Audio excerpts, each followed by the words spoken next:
নাম তোমার? আঙ্কেল আরিয়ান, আরিয়ান শেখ। তুমি মুসলিম? জি আঙ্কেল।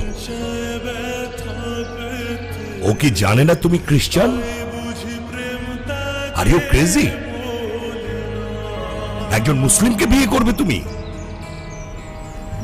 বাবা, আমি ইসলাম ধর্মে কনভার্ট হব। কি বললে?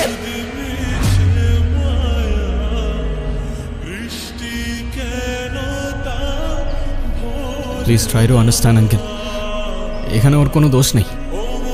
ও যাই করছে সেটা শুধুমাত্র আমায় ভালোবেসে। দোষ যদি কারোর থেকে থাকে সেটা আমার। মারতে হয় আমায় মারুন আপনি। জেনে ওকে বেরিয়ে যেতে বল।